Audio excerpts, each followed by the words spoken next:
If last year taught us anything, it is to never doubt Mike Gundy. Oklahoma State wasn't supposed to do much of anything in 2023. Maybe a 6, 7, at best, 8-win team. And yet the Cowboys, what did they do? They won 10 games and were the Big 12 runner-up. It was an unbelievable coaching job by Mike Gundy. It was an unbelievable turnaround for a Cowboys team that started 2-2, but finished the year 8-2. I think they greatly exceeded expectations, and this is a team now in what is a wide-open Big 12 that could not only challenge for a conference title, but if they win said conference, will make the college football playoff.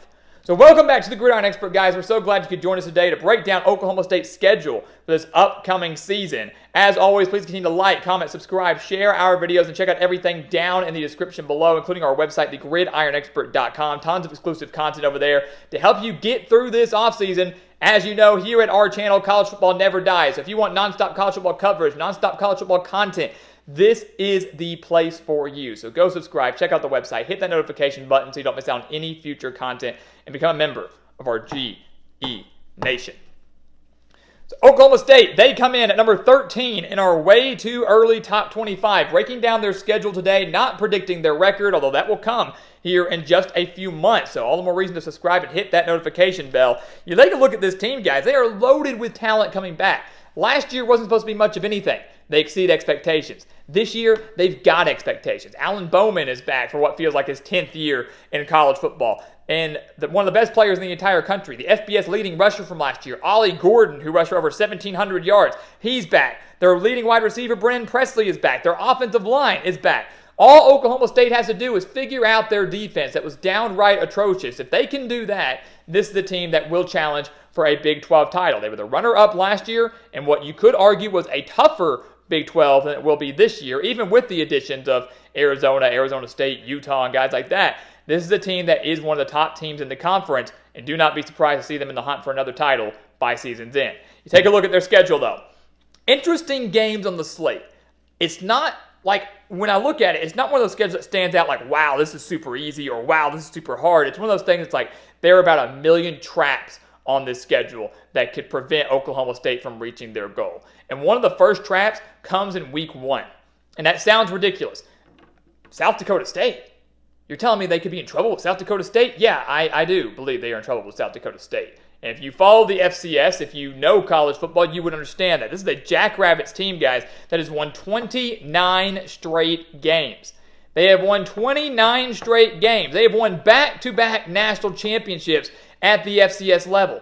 It is not far-fetched to think that the Jackrabbits could come into Stillwater and steal a win here. South Alabama, although they're not FCS, did it last year and destroyed the Cowboys. What was it, like 33-7? It is not far-fetched to see this team going for 30 straight wins, back-to-back national titles, to come in and pull off a massive upset to kick off the college football season. We see it every single year.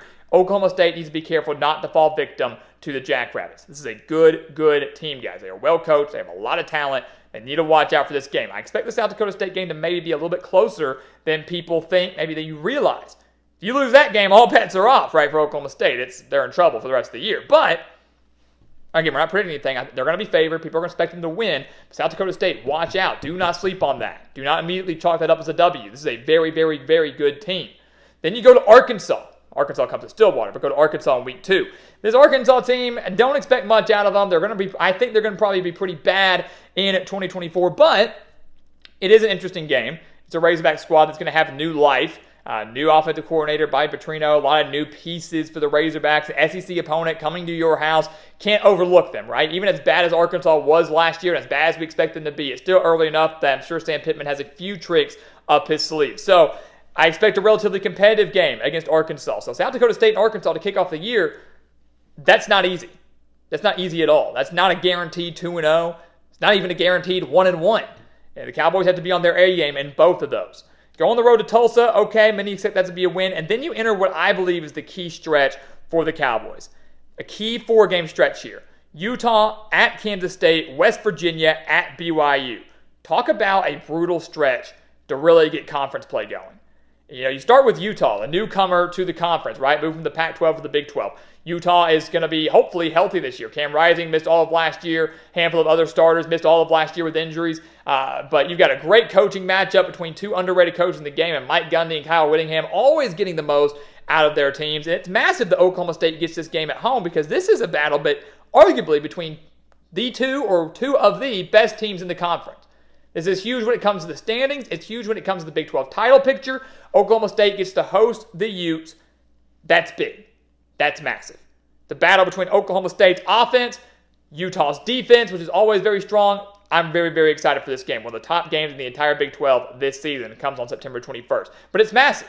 Then they go on the road to Kansas State. That's another Big 12 title contender. They got to go to Manhattan.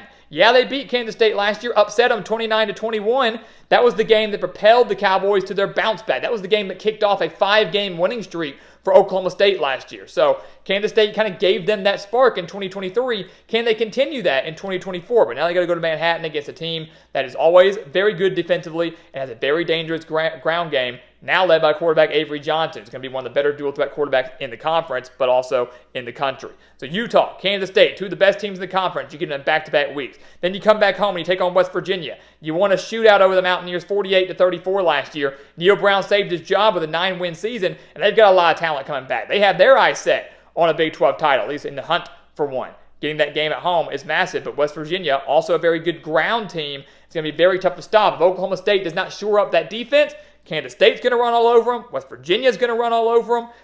They're going to be in big-time trouble. And they get their bye week, and then they go to BYU. They got to go to Provo. That's not an easy place to play. We know that. Out in Utah, not easy. And they only beat BYU 40-34 in double overtime last year. It was a wild game from start to finish. That game that Oklahoma State won ultimately clinched them the spot in the Big 12 championship. But BYU expect to be a little bit better this year. They get home field advantage. And if you think they don't have this game circled on the calendar, well, you're wrong. They are definitely hungry for this game. If they had won that game, would have clinched bowl eligibility, would have gotten there, and would have ruined Oklahoma State's Big 12 title. Everything was on the line for BYU in that game. For both teams, Oklahoma State ended up getting the win, but BYU wants revenge in this game. No doubt about it. So that's your 4-game stretch there. It's a very crucial 4-game stretch. Utah, Kansas State, West Virginia, BYU. That will define Oklahoma State's season, especially if they do start 3-0. If they don't start 3-0, they're going to be in trouble. But if you start 3-0, you've got to survive that 4-game stretch, probably at 3-1 or better if you want your shot at a Big 12 title or maybe even a playoff berth. Because here's the thing, the rest of the schedule is pretty easy. At Baylor, the Bears have struggled mightily under Dave Aranda the last few years. We don't really know what to expect from them this year. Hopefully a little bit better. Hopefully a winning season. But I don't think Oklahoma State's very scared of Baylor, even with the game being in Waco. Arizona State, ironically, these two teams did play last year in a non-conference matchup. Now they are in conference play. And Arizona State is now a member of the Big 12. And they beat the Sun Devils 27-15 last year. On the road at TCU, we've seen some classics between Oklahoma State and the Horned Frogs in recent years, just recently 2 years ago when TCU had their magical run all the way to the national championship game. But again, TCU was a very big disappointment last year. A lot of unknowns in year 3 under Sonny Dykes.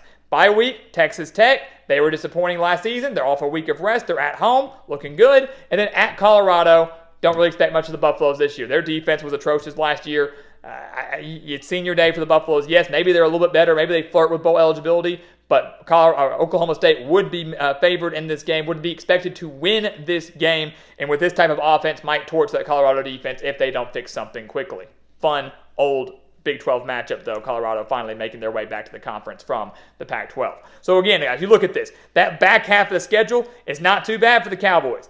It's not too bad at all. This is a team that has the coaching staff, they've got the talent, they've got the momentum, everything's on their side to potentially make another run back to the Big 12 championship game. And if you can do that as a 10-win team, maybe even an 11-win team, somewhere around there, you're going to have a very good shot at the playoff. If you win the Big 12, you're going to the playoffs. So Oklahoma State is a playoff team. They have fallen so short of the ultimate goal in recent years under Mike Gundy. This is as good a time as ever to finally break that curse, to finally get into a playoff, to finally have their shot at a national title. Everything's lining up for it. The only question now is, can the Cowboys finally execute and deliver? So guys, as always, thank you so much for watching us here at the Gridiron Expert on YouTube. Make sure to continue to like, comment, subscribe, share our videos, and check out everything down in the description below, including our website, thegridironexpert.com. Check it out. Become a member of our GE Nation. And once again, guys, as always, thank you so much for watching, and we'll see you next time right here on the Gridiron Expert. Yeah.